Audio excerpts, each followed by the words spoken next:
Começando mais um grupo familiar nesta semana.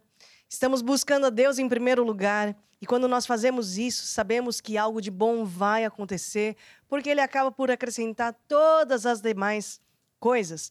Você também pode participar daí da tua casa ou de onde você está assistindo, assim como os meus amigos aqui também hoje vão participar. Tenho aqui ao meu lado o Lucas. Olá, sejam todos muito bem-vindos ao nosso grupo familiar. Grupo familiar é um grupo onde está aqui uma família. Nós somos uma família, você faz parte da nossa família e está convidado a ficar com a gente até o final desse programa. Isso aí, Manu. Olá, é um prazer estar aqui. Convidamos vocês a permanecerem até o final desse programa, que vai ser muito bom. Isso aí, Manuela, a primeira vez que está vindo aqui no grupo familiar? É verdade, é a primeira vez. Muito bem. Felipe! Então, eu queria dar as boas-vindas a vocês, sejam bem-vindos a mais um programa Grupo Familiar. Convido a ficar até o final, porque vai ser muito bom, não é, Estela? É isso aí, vamos começar louvando a Deus. A Bíblia fala assim que Deus, Ele habita, Ele mora no meio do louvor do seu povo. E você aí em casa também pode participar, envia o seu pedido de oração, participe conosco, faça as suas dúvidas, peça informações, através dos números que vão estar passando ao longo do programa aqui embaixo, tá certo? Vamos todos ficar de pé e vamos louvar a Deus. Não há Deus tão grande, não há Deus tão grande como tu. Não, não há.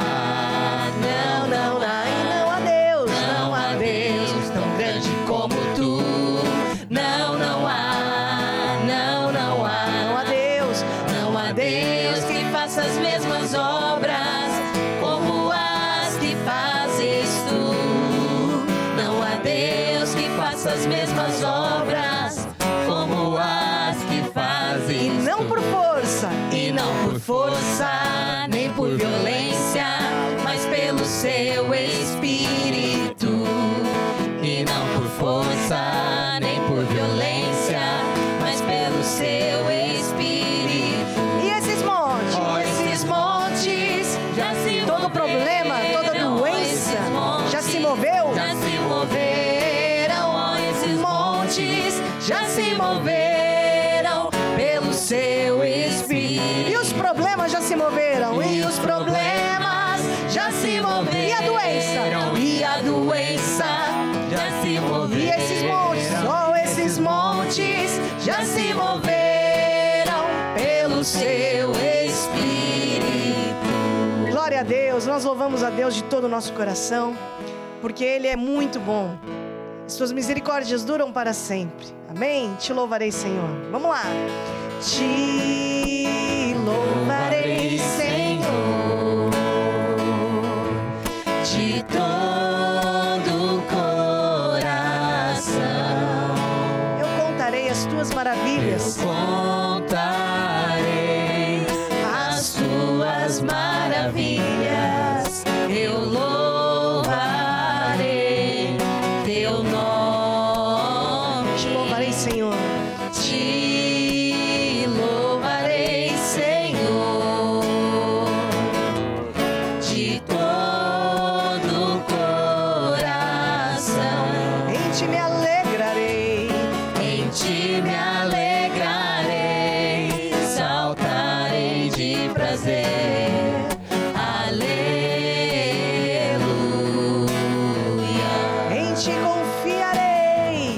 Em ti confiarei,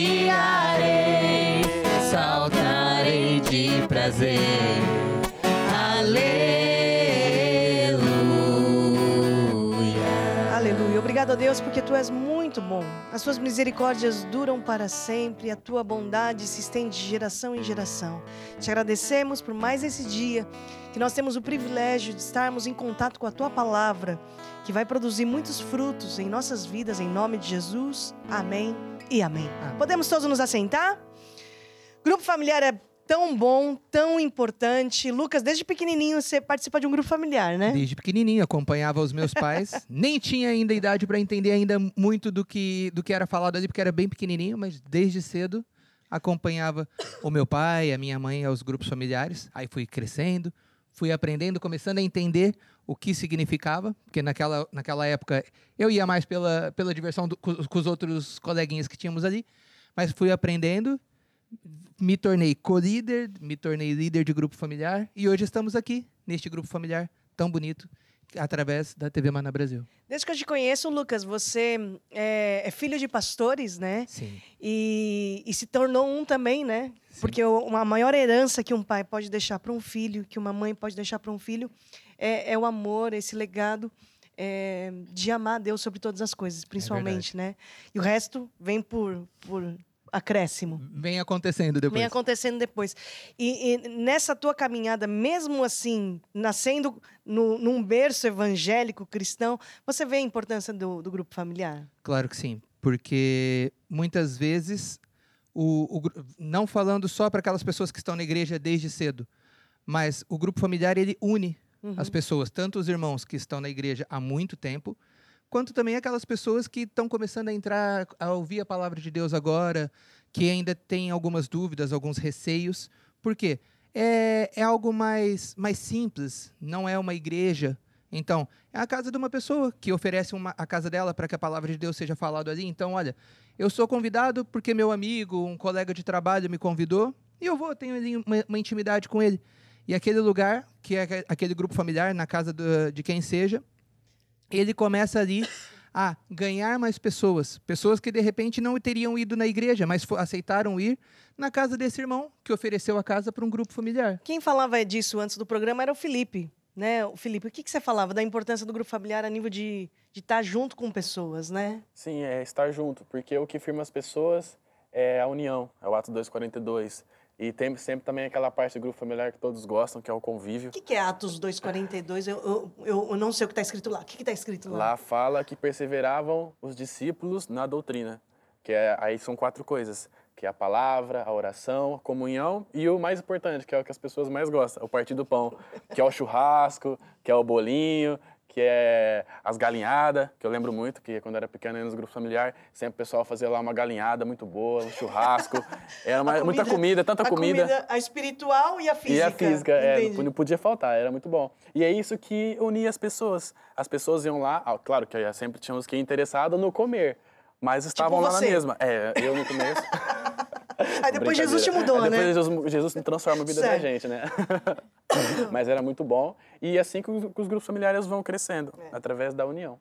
No grupo familiar também nós aprendemos sobre relacionamentos e como é importante nós nos relacionarmos. Um dia, um discípulo de Jesus perguntou, né? O Pedro perguntou para Jesus, ele estava lá com umas complicações no relacionamento, no dia a dia. Quem sabe hoje também você esteja passando aí por um dia complicado, por questões de relacionamentos, na família, no trabalho, em tanto lado, né? Nós somos rodeados de pessoas. Nós temos que aprender a lidar com gente. E o Pedro perguntou para Jesus, lá em Mateus 18, 21, um dia, Jesus, até quantas vezes eu devo perdoar o meu próximo, uma pessoa, até 7? Pensando ele que 7 já era um número muito bom, e na nossa cabeça, 7 é ótimo, né? Mas, na verdade, Jesus deu uma resposta interessante. Eu vou pedir aqui para Manu ler e explicar Mateus 18, 21, porque vamos falar que perdoar é uma decisão. Certo, Manuela? Vamos lá. Então, diz assim: Então Pedro, aproximando-se dele, disse: Senhor, até quantas vezes pecará o meu irmão contra mim e eu lhe perdoarei? Até 7? Jesus lhe disse: Não te digo até 7, mas até 70 vezes 7. Manuela, o que a gente pode aprender na tua ótica com esse versículo e com essa resposta de Jesus Cristo para o Pedro? Então, nesse versículo a gente pode ver que não existe um limite, né, para a gente perdoar uma pessoa. Que nós devemos perdoar sempre, não até 7 ou uma vez por semana, que já dá 7, né? Mas nós perdoarmos sempre, em todas as ocasiões, sempre, todas as vezes, quantas vezes for necessário, e até a mesma pessoa várias vezes no dia. Porque perdoar é uma decisão. Então, nós tomarmos a decisão de perdoar todo dia é muito importante. Porque isso não só faz a gente cumprir o mandamento que Jesus nos deixou, mas também faz com que nós sejamos abençoados. Porque não faz bem nós ficarmos com ressentimento, com mágoa no nosso coração. Quando a gente está frio, os nossos sentimentos estão calmos. É muito bom e fácil falar sobre o perdão. E quando a gente não tem traições recentes, quando nós não temos desgostos, né? Amarguras recentes, é muito fácil nós falarmos do perdão, assim, de uma forma soft. Mas quem sabe nessa semana você esteja passando por grandes dissabores e grandes decepções, desilusões. E você pode até ter razão, mas a tua razão não vai te levar a ter paz. Porque uma pessoa amargurada e cheia desse sentimento que é um veneno, vai acabar por estar atormentada, né? Então, o meu conselho nessa semana, ouça a palavra de Deus nessa área, porque fé no amor de Deus, fé vem pelo ouvir e ouvir a palavra de Deus. Então, ouça a palavra de Deus nessa área, perdoar uma decisão, e a decisão não é ter razão. A decisão eu vou colocar Deus, a palavra de Deus em primeiro lugar, acima da minha emoção, acima dos meus sentimentos, e Deus vai me ajudar a sair dessa. Amém? Manu, vamos fazer uma oração? Vamos. Então vamos orar. Senhor Jesus, eu te peço, Senhor, que o Senhor nos ajude a tomar a decisão de perdoar todas as pessoas que nos ofenderam, que nos maltrataram, para que possamos seguir em frente com o coração limpo, sem rancor, sem ressentimento. Em nome de Jesus, amém. Amém. Glória a Deus. Bom, nós agora vamos para o nosso estudo bíblico. Durante as semanas do grupo familiar, né, sempre nós trazemos um estudo bíblico ou uma mensagem, uma palavra, uma aula, né, um lembrete, como você quiser chamar, relacionado à nossa vida financeira. Porque dinheiro não é bom, não é mal, mas toma cor do nosso coração. E existem muitos pensamentos errados que estão aí no ar, assim como um vírus, né, que você pode inalar, você pode absorver. E nós temos que confrontar certos pensamentos com a palavra de Deus, porque a palavra de Deus nos liberta em todas as áreas da nossa vida, né? Um pensamento errado que existe é que muitas pessoas pensam que Deus ele é contra a riqueza.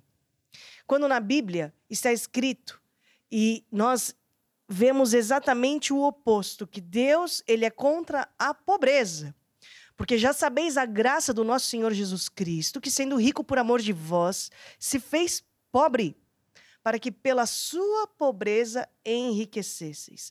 Outro pensamento errado é que Deus nos quer ver pobres. Por quê? Porque é interessante, né? Porque às vezes a gente associa a pobreza com humildade.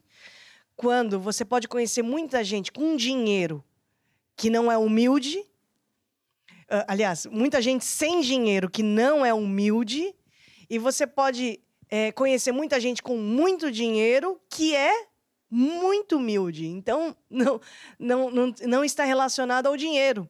Sabe outro pensamento errado? É que dinheiro é a raiz de todo mal. Quando a Bíblia fala que o amor ao dinheiro é a raiz de todo mal. Então, nós temos que sempre afinar os nossos sentimentos, pensamentos e atitudes em relação ao dinheiro. Por exemplo, eu estou aqui com o Felipe do meu lado, né? O Felipe toca violão, toca viola. Sempre quando você vai pegar violão, o que você tem que fazer antes de tocar, ô Felipe? Tem que afinar. Tem que afinar. Porque você bate aí um dó. Vamos ter uma aula de violão com o Felipe. Que nota é essa? Um dó. Dó. Agora faz um lá. Ó. Faz um sol. Aproveitando que tá sol. Sol. Mas sabe o que pode acontecer? Você pode estar fazendo o acorde certo, mas pode estar aqui soando mal, porque o violão tá desafinado, né? Então, você vai ter que afinar o violão para a nota soar bem. Dá um dó. De novo. Que bonito. Tá dando para entender? Então, às vezes, as coisas da nossa vida parece que tá tudo meio que desafinado, mas eu tô fazendo certo. Eu tô batendo o acorde da maneira certa. Mas por que tá soando mal? É porque eu tenho que afinar certos sentimentos. Eu tenho que afinar a minha atitude em relação ao dinheiro. O meu sentimento em relação ao dinheiro. Porque um sentimento fora do lugar pode causar grandes estragos. E é por isso que o Lucas agora vai falar sobre primícias. O que diz lá em Provérbios 3:9. Muito bem. Então, em Provérbios 3:9 diz assim: honra ao Senhor com os teus bens e com a primeira parte dos teus ganhos, ou em algumas versões, com as tuas primícias. E se encherão os teus celeiros e transbordarão de vinho os teus lagares. O que nós estamos vendo aqui é honrar a Deus em primeiro lugar, com as nossas primícias, com o nosso dízimo. E assim, as nossas vidas serão abençoadas, ou seja, transbordarão de mosto os teus lagares, se encherão os teus celeiros. O que significa isso? É a bênção de Deus para a nossa casa. Por quê? Porque muitas vezes a pessoa ela tem um bom trabalho, um bom salário, mas vive endividada. Tem muito dinheiro, ganha um salário que é o dobro, o triplo de qualquer um, mas chega no final do mês sempre com a fatura do cartão de crédito lá em cima, sempre devendo dinheiro para todo mundo, já pediu dinheiro emprestado para esse, já pediu dinheiro emprestado para aquele. Por quê? Porque parece que é um... A gente costuma usar uma expressão que é um saco sem fundo. Uhum. Ou seja, o dinheiro cai ali e desaparece. Outras vezes é um empresário que, mesmo sendo uma empresa que é abençoada, tem muitos lucros, vende muito, ou as máquinas dão problema, ou os funcionários dão problema, os clientes não pagam. Isso é o quê? É o devorador, que rouba todo o dinheiro que cai naquela conta, que entra naquela empresa, naquela casa. Só que a palavra de Deus também nos diz, em Malaquias 3:10, e diz o quê? Trazei todos os dízimos à casa do tesouro, para que haja mantimento na minha casa, e provai-me nisso, diz o Senhor dos Exércitos. Se eu não vos abrir as janelas do céu e não derramar sobre vós uma bênção sem medida, e por causa de vós repreenderei o devorador, para que não vos consuma o fruto da terra, e a vide no campo não vos será estéril, diz o Senhor dos Exércitos. Ou seja, quando nós honramos a Deus com os nossos dízimos, o próprio Deus diz que é Ele quem vai impedir que o devorador roube as nossas finanças, roube as nossas primícias, roube tudo aquilo que nós temos. Então, quando nós honramos a Deus verdadeiramente, entendendo qual é o propósito de honrar a Deus, que é eu amo a Deus e sinto prazer, sinto uma alegria no meu coração em dar algo especial a Ele. É como quando por exemplo, o seu pai ou a sua mãe, ou aquela pessoa que você ama, faz aniversário. Você tem prazer em ir na loja, comprar um presente muito bonito. E, de repente, se for o caso, a pessoa faz aquela poupança ao longo dos meses para dar aquele presente especial. Compra o presente. Eu acho que os tempos hoje, Lucas, estão modernos. Já não se vai na loja, não é, né? Não é mais comprar o presente para o pai, para a mãe. Eu ouvi dizer que a moda agora é comprar o presente para o líder do grupo familiar. Olha. Que as pessoas vão. Bem pensado. Né? Bem pensado. Então, meus queridos liderados, ouçam isso. Não, é Deus falando com cada um aqui. Então, quando uma pessoa...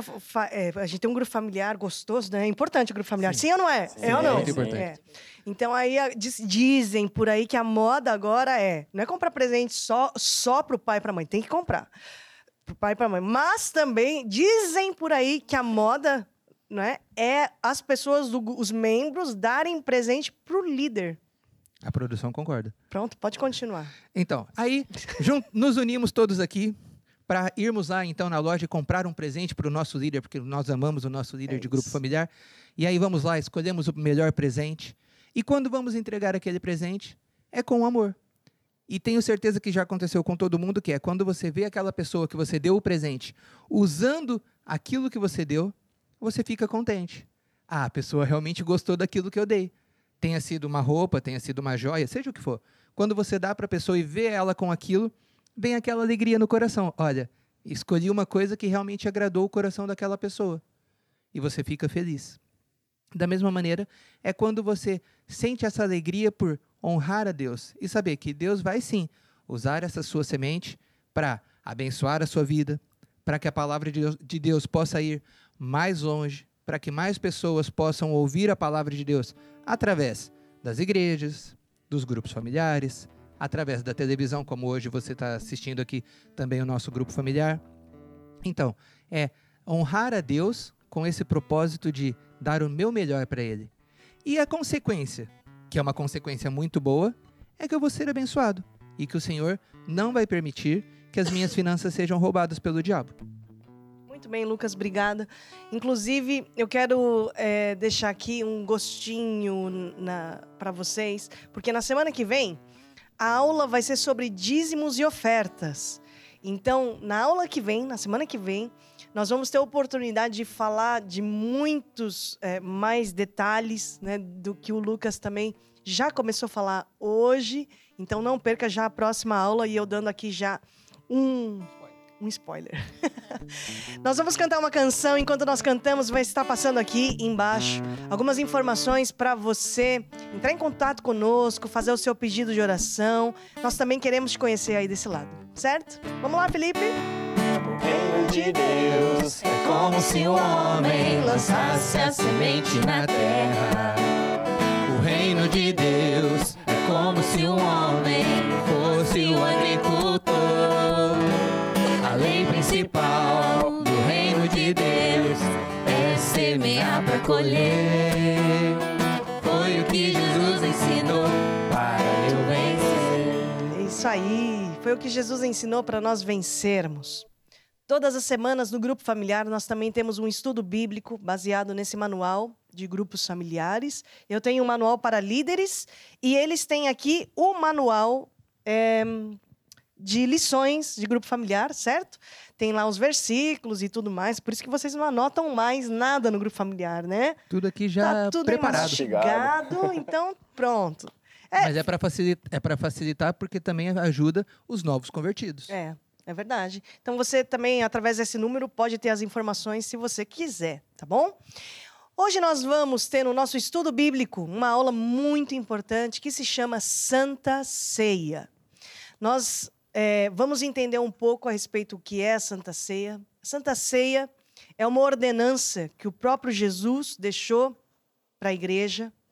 É um memorial da vinda de Jesus, é um memorial da morte, é um memorial da ressurreição, é um memorial para nós lembrarmos o sacrifício que foi feito naquela cruz do Calvário em prol do perdão dos nossos pecados.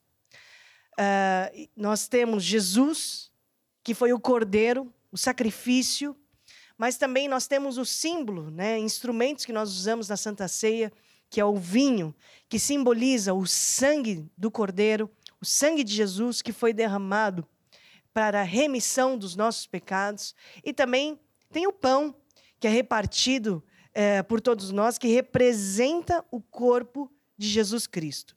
E para começar essa lição, eu quero começar falando de memórias. Porque quando nós lemos Coríntios, e nós vamos ler, Jesus fala que nós devemos fazer isso em memória de Jesus Cristo. Então eu quero falar de memórias, eu quero falar de lembranças, de recordações. Sabe que o ser humano tem um grande problema de memória. Eu não sei quanto a vocês, mas eu acho que é geral, né? É um mal comum. É um mal comum. Nós temos um grande problema porque nós esquecemos facilmente das coisas. E principalmente temos um problema com as memórias positivas, porque as memórias negativas é realmente excelente. Nós nos lembramos na perfeição do desgosto, da frustração, da traição, daquela data em específico, do horário. Lembramos do perfume que aquela pessoa estava usando. Lembramos exatamente das palavras, do olhar, da sobrancelha levantada. Lembramos da perfeição. O mínimo detalhe. Tudo na perfeição. Não é verdade, Lucas? A nossa memória negativa é excelente, mas a memória positiva é realmente uma desgraça. É uma amnésia que nós sofremos. Não é verdade? Sabe que eu nasci em São Paulo e cresci aí em São Paulo. E diariamente eu tive contato com memorial, com monumentos, com obeliscos, né? Direto aí no Museu de Ipiranga, no obelisco do Ibirapuera. E é engraçado porque esses memoriais, obeliscos, monumentos, servem para quê? Justamente para trazer à memória certas datas, certas pessoas que fizeram história, certos eventos que não podem ficar esquecidos na história. serve para lembrar. Sempre dizem, né? Um povo sem memória é um povo sem história. Eu tenho uma pessoa na minha família que gosta muito de história.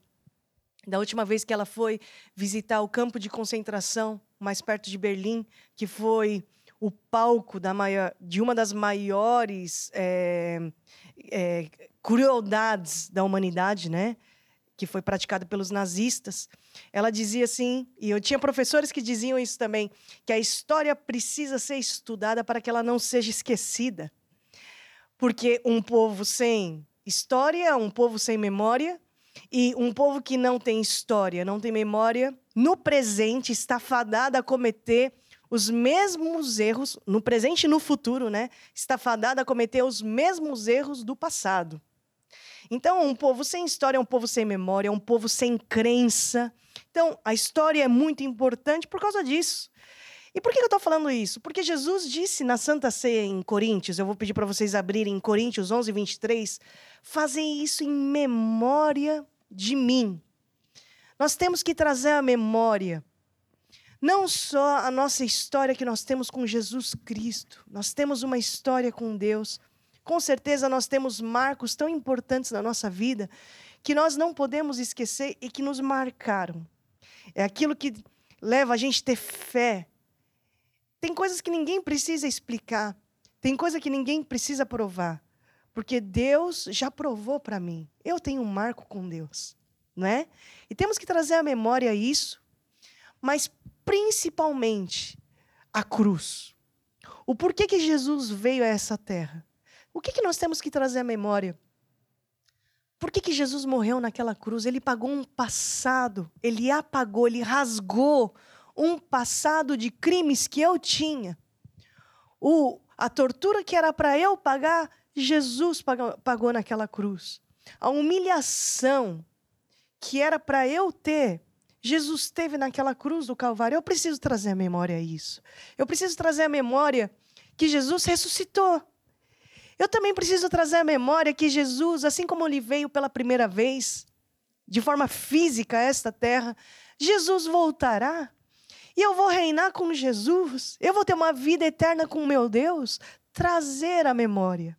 Então, eu vou pedir aqui para o Lucas, 1 Coríntios 11, 23 até o 30, por favor. Então, 1 Coríntios 11, 23, começa assim. Porque eu recebi do Senhor o que também vos ensinei, que o Senhor Jesus, na noite em que foi traído, tomou o pão, e tendo dado graças, o partiu e disse, tomai, comei, isto é o meu corpo, que é partido por vós. Fazei isso em memória de mim. Memória de mim. Ou seja, fazer isso e lembrem, ou no caso não é para me honrar, fazer isso para lembrar do que aquilo que aconteceu. Semelhantemente, também, depois de cear, tomou o cálice, dizendo, este cálice é o Novo Testamento no meu sangue. Fazei isso todas as vezes que beberdes em memória de mim.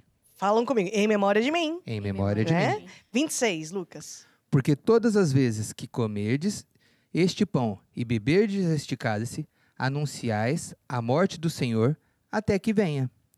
Portanto, qualquer que comer este pão ou beber o cálice do Senhor indignamente, será culpado do corpo e do sangue do Senhor.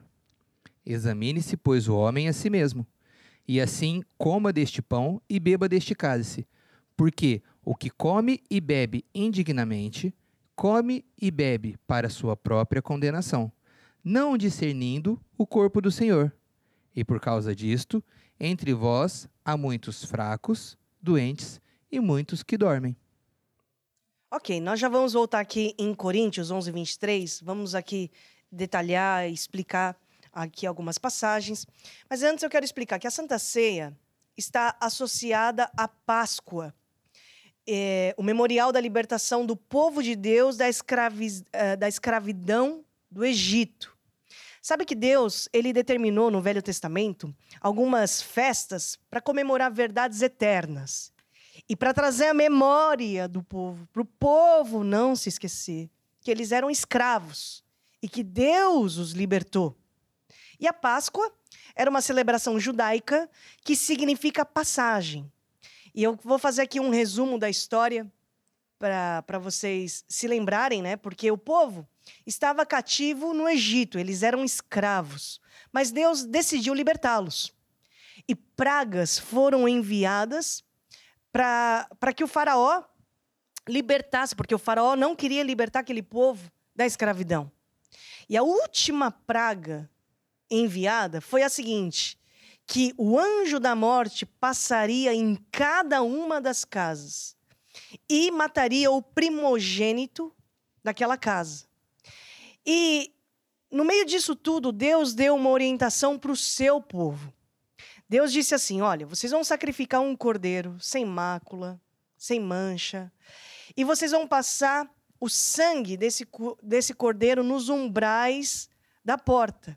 Isso simbolizava que aquela casa estava em aliança com Deus, tinha um pacto com Deus. Deus também orientou que o povo comesse o cordeiro. O cordeiro simbolizava o substituto, o animal inocente que morreu. Mas Deus também deu uma orientação que foi a seguinte, olha, vocês vão comer pão sem fermento, que simbolizava o quê? O pão sem fermento, o pão sem a influência do Egito. Eles estavam saindo do Egito, mas o Egito precisava sair de dentro deles. Deus também orientou que eles comessem ervas amargas que simbolizavam os tempos amargos que eles eram escravos, para eles não se esquecerem. Traz a memória. E foi isso que aconteceu, né? E o anjo da morte passou e todos aqueles que estavam com a marca do sangue do cordeiro teve a proteção de Deus, né? E isso que acontece hoje também nas nossas vidas. E isso para dizer o quê? Que Jesus, no Novo Testamento, foi o cordeiro sacrificado para perdão dos nossos pecados. E eu quero pedir aqui para a Manuela ler Mateus 26, 26 até o 28, por favor. O pão é repartido, representa o seu corpo, o sangue derramado para a remissão dos nossos pecados. Mateus 26, 26 até o 28. Manuela. Então diz assim, e quando comiam, Jesus tomou o pão e abençoou, o partiu e deu aos seus discípulos. E disse, tomai, comei, este é o meu corpo. E tomando o cálice e dando graças, deu-lhes, dizendo, bebei dele todos. Por quê? Porque isso é o meu sangue, o sangue do Novo Testamento, que é derramado por muitos para remissão dos pecados. Remissão dos pecados. Sabe que nós devemos ter uma atitude correta em tomar a Santa Ceia. Eu vou pedir aqui para o Lucas relembrar o que ele leu lá em Coríntios 11, 23, né? Pode ler a partir do 24, Lucas. E tendo dado graças, o que Jesus fez? E tendo dado graças, partiu e disse, tomai, comei. Isto é o meu corpo, que é partido por vós. Fazei isso em memória de mim. Certo. Semelhantemente, também, depois de cear, tomou o cálice, dizendo, este cálice é o Novo Testamento no meu sangue. Fazei isso todas as vezes que beberdes em memória de mim. Agora pula lá para o 28, que tem aqui uma palavra interessante, que tem a ver com uma atitude correta que nós devemos ter quando nós tomamos a Santa Ceia. Lucas, 28. Então diz assim, examine-se, pois, o homem a si mesmo, e assim coma deste pão e beba deste cálice. Então, para aí. Examine-se, pois, o homem a si mesmo e coma, né? E coma, é isso? Exato. Examine-se, pois, o homem a si mesmo e coma deste pão. Ok. Então, a primeira atitude correta que nós devemos ter ao tomar a Santa Ceia é nos examinarmos. E não cabe a ninguém examinar o vizinho, examinar o próximo. O próximo. Sim, mas ele é meu marido. Sim, mas é minha esposa, mas é meu filho. Sim, mas é meu pastor. Mas a Bíblia também diz que a salvação é individual. Eu tenho que cuidar da minha salvação. Eu tenho que estar bem com Deus. Então examine-se, pois, o homem a si mesmo. Ou seja, se quando você olhar para as suas atitudes, Quando você olhar para aquilo que tem sido a sua vida, será que está em dia com Deus, com aquilo que Deus deseja? Será que você está seguindo o manual do fabricante? Se não, se acerte com Deus, corrija as falhas, peça perdão, então a remissão dos pecados, peça perdão e então tome a Santa Ceia. E coma, né? Coma e beba. Entre o examinar e o comer, está o se consertar, né? Então, a Bíblia fala assim, a Bíblia não diz assim, examine-se, pois, o homem, você está vendo que você está mal, e não coma do pão, e não coma nesse mês do pão e do cálice. Não, a Bíblia diz exatamente o seguinte, olha, examine-se, pois, o homem a si mesmo, se conserta e come. Entre o examinar e o comer tem um se consertar. É o de nós trazermos à memória aquilo que Jesus fez naquela cruz. Você sendo bom caráter, mau caráter. Você sendo gente boa, você não sendo gente boa. Jesus já foi na cruz e ele já pagou o preço. Traz à memória. Para que Jesus veio a esta terra? O que Jesus veio fazer? Né? Então, Deus não nos deu chamada para ser raio-x do próximo. Eu não sou raio-x do Lucas, eu não sou raio-x do Felipe e nem da Manuela. O Espírito Santo que está em mim vai me falar de certas coisas, vai me mostrar. Tanto é que a Bíblia diz, eu vou pedir para a Manuela ler, lá em 2 Coríntios 5,14, o que fala lá, Manu? Porque o amor de Deus nos constrange, julgando nós assim, que se um morreu por todos, logo todos morreram, e ele morreu por todos, para que os que vivem não vivam mais para si, mas para aquele que por eles morreu e ressuscitou. Ou seja, porque o amor de Cristo nos constrange, ou seja, eu mesmo fico desconfortável, eu mesmo fico envergonhada com certas atitudes, eu mesma fico inibida.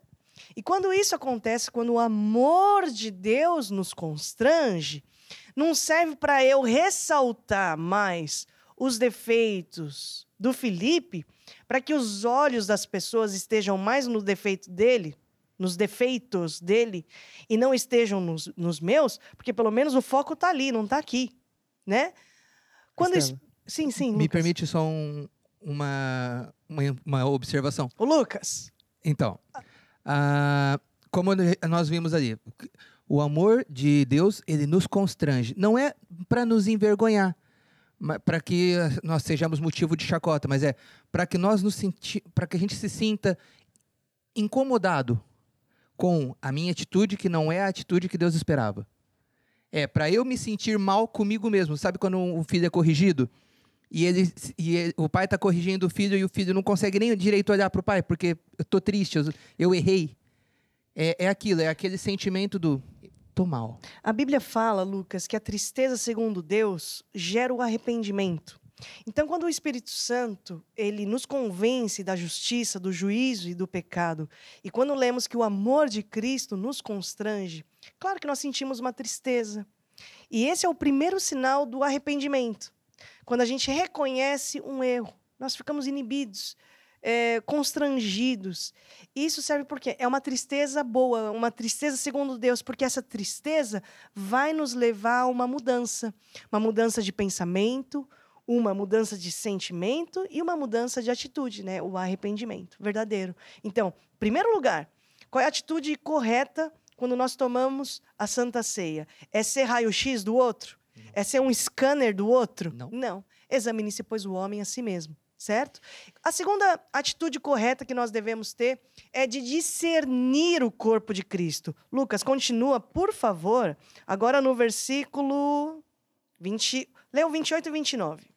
Então, examine-se, pois, o homem a si mesmo, e assim coma deste pão e beba deste cálice, porque o que come e bebe indignamente, come e bebe para sua própria condenação, não discernindo o corpo do Senhor. E por causa disso, entre vós há muitos fracos, doentes e muitos que dormem. A Bíblia fala aqui de discernir o corpo de Cristo. O que é discernir o corpo de Cristo? O corpo de Cristo é a igreja. E a igreja não é cadeira, igreja não é som, igreja não é luz, igreja não é microfone, igreja não é prédio, não é instrumento. Igreja são pessoas. A igreja são as pessoas. E quando nós falhamos na comunhão, quando nós falhamos nos nossos relacionamentos, nós não estamos discernindo o corpo de Cristo, certo? A Bíblia nos ensina que coletivamente nós somos corpo, mas individualmente nós somos seus membros em particular e temos funções que cooperam para o corpo. Então, quando nós temos um corpo, antes do programa começar, antes desse programa começar, vocês nem imaginam a discussão que estava nessa assembleia. Estavam todos falando do quê? Do bem-estar do corpo, não é? Um está mais magro, outro está mais magro ainda. Certo, Lucas? Exatamente. Um mais magro e o outro ainda mais magro. Um tá elegante e o outro tá o quê? Mais elegante? Exatamente. Todo mundo andando na academia, fazendo ginásio, todo mundo em dia com o corpo. Isso aqui, a gente acorda cedo para isso, né? Exatamente. Lucas. Todos os dias ali, ó. E pra quê? Porque você quer cuidar mal do teu corpo? Não. A outra, eu nem digo quem, mas quem. Nós temos uma produção grande aqui atrás do programa, né? Não quero apontar dedo, não é verdade? Mas até pesa o alimento. Conta o grão do arroz, né? Conta o grão do arroz no almoço, minha gente. Balança e aqui, ó. Ui, passou. Passou e volta. Exatamente. Né? Ela, com uma seringa, conta quanta água bebeu durante o dia. Se você olhar a garrafinha dela, tem as marcações ali Tem dos marcação mls, pra ó. tudo. É uma pessoa fitness aqui no nosso meio. É bom andar com gente assim no grupo familiar, porque a gente vai pegando o cheiro de alguma forma, né? Não sei quando o resultado vai vir, mas vamos lá junto andar com essas pessoas. Pra dizer o quê? Que nós cuidamos bem do nosso corpo. Ninguém não quer cuidar do corpo. Né? E o corpo de Cristo é a mesma coisa. Como é que a gente cuida do corpo de Cristo? Quando a gente cuida das pessoas. Quando nós cuidamos dos novos convertidos, quando nós acompanhamos, estava lá o Felipe falando disso, quando nós oramos, ou quando nós trabalhamos para o bem do corpo, discernimos o corpo de Cristo. Não é verdade? Agora, não existe igreja perfeita. Você pode estar falando assim, é porque você não conhece minha igreja. Se você conhecesse minha igreja, você não estaria falando assim. Você não conhece lá o pessoal do meu grupo familiar. Se você conhecer, você... Não existe igreja perfeita, porque nós somos imperfeitos. Uma igreja, para ser perfeita, teria que ser constituída por pessoas perfeitas. Isso não existe. Toda igreja é constituída por pessoas imperfeitas. Né? É feita. Então, a igreja também é imperfeita. Você pega o exemplo de Jesus Cristo que estava na mesa com os seus discípulos. Tinha tudo para dar um barraco naquela mesa. Para dar um quebra-pau, para ter mesmo briga da séria. Tinha um brigão. Tinha um brigão. Tinha ladrão. Tinha ladrão. Tinha lá cobradores de impostos. Tinha lá o pescador, que era mais calmo. Tinha lá um impulsivo. Não é verdade? Exato. Tinha tudo para dar briga naquela mesa. Mas engraçado, sabe o que é? Que a mesa deixa todo mundo igual. Daqui a pouco a gente vai almoçar e nós vamos almoçar juntos hoje, né? Vamos almoçar na mesa. Foi você que fez o almoço hoje, Manu? Hoje eu não me arrisquei. A Manuela nos convidou aqui para almoçar juntos. A produção do programa convidou aqui, né? Para nós almoçarmos juntos. E vamos estar todos numa mesa. E o engraçado é que a mesa deixa todo mundo na mesma altura. Nós temos aqui um pessoal que é alto. Um dia eu vou convidar o pessoal dos bastidores do programa para estar aqui na frente, para vocês conhecerem. E o pessoal é alto, né, Lucas? O pessoal que está atrás das câmeras, é tudo alto. Mas a gente vai estar sentado na mesa, nós vamos estar na mesma altura. A minha filha pequenininha vai estar na mesa e ela vai estar na mesma altura que vocês. Né? Não existe um maior ou menor. No mesmo pé de igualdade. No mesmo pé de igualdade. E na mesa, quando nós estamos à mesa, também estamos assim. E o que unia aquelas pessoas, os discípulos de Jesus? Personalidades tão diferentes, temperamentos tão diferentes. Assim como na igreja, viemos de culturas diferentes. Eu venho de uma cultura nipônica. E você, Felipe, você é neto de quê? De espanhol, de índio, de italiano? De italiano. Por isso você gosta de pizza, né? E você, Lucas? Também tenho descendência portuguesa, italiana. Meu Deus, uma mistura. A parte italiana puxa a ser um pouco mais esquentadinho, mas aí... Aí entra Jesus no meio. Entra Jesus no meio pra acalmar as coisas. E você, Manu? É de origem desconhecida, eu não sei. Mas o pedigree é bom. Tenho certeza que o pedigree... Deve ser. Deve ser, né? Deve ser. Ok, mas você sabe quem é seu pai e sua mãe? Isso, Estão sim, assistindo. tá garantido, sim. Dá um abraço pra eles aí. Um abraço, gente. Pronto. Olha, só pra dizer o seguinte. O que nos une numa igreja onde de culturas diferentes, idades diferentes, pensamentos diferentes, temperamentos diferentes, sabe o que é? É Jesus Cristo. Assim como era isso que unia também os discípulos na mesa com Jesus Cristo. Tá certo? E isso é discernir o corpo de Cristo. Então, traz à memória. Eu quero terminar essa aula dizendo o seguinte. Traz à memória tudo aquilo que Jesus fez na cruz por você. E se hoje você está me ouvindo pela primeira vez, me vendo pela primeira vez, eu quero te dizer que Jesus veio a essa terra para te dar uma segunda chance. E com Jesus, você vai ter uma segunda chance. E o que você precisa fazer é receber esse Jesus no seu coração. A Bíblia diz que há um só Deus, um só mediador entre Deus e o homem. E se você entrar por essa ponte, se você entrar por esse caminho, porque Jesus é o único caminho que nos leva até Deus, você vai ter os seus pecados perdoados. Você vai ter aqui um passado de crimes rasgado, porque Deus, ele é o Deus que tem o poder de perdoar os nossos pecados. E se hoje é o teu desejo, eu quero convidar não só você que está em casa, mas vocês que estão aqui comigo também no estúdio, a fazer comigo esta oração. Diga assim comigo, ó Deus, eu te recebo, no meu coração, e faço de ti, o meu Senhor, e o meu Salvador. Pela fé, eu recebo, Jesus, no meu coração. Eu admito, eu falhei, eu errei, me perdoe. Recebo agora a minha salvação. Me ensine nos teus caminhos. Guia a minha vida. Amém e amém. Amém, pessoal? Glória a Deus. Com Cristo no barco, tudo vai sempre muito bem. Quero deixar aqui uma recomendação. Esse livro chamado A Páscoa, do apóstolo Jorge Tadeu. Muitas das coisas que eu falei aqui está nesse livro aqui. Mais informações nesse número que está passando aqui embaixo. Que esteve passando ao longo desse programa. E aqui quero terminar o grupo familiar, quero agradecer a presença de todos vocês. Felipe, o que você quer falar pro pessoal lá de casa? Quero falar para eles ficarem firmes, que na próxima semana nós estamos aqui para falar mais um pouco da Palavra de Deus e desejar também uma ótima semana a todos que nos assistem. Um grande abraço a todos. É isso aí, Lucas. Então, foi realmente muito bom estarmos todos aqui em família. Posso mandar um abraço? Pode, para quem quiser. Hoje quero mandar um abraço especial para a igreja de Serrana. Serrana. E onde é que fica Serrana? É ali na região... No mapa? Em São Paulo. Na região de Ribeirão Preto, logo ao lado ali. Mais ou menos uns 60 quilômetros de Ribeirão Preto. O pessoal manda sempre mensagem, né? Exatamente. O pessoal de Serrana, por isso que hoje, um abraço aí pro pessoal de Serrana. É isso aí. Manuela!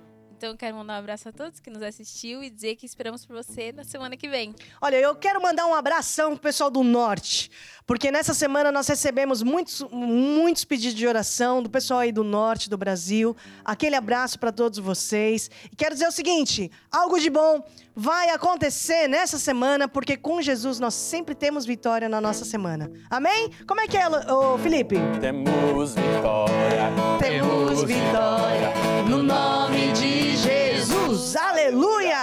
Temos vitória no nome de Jesus. Todo mal nós já vencemos e mais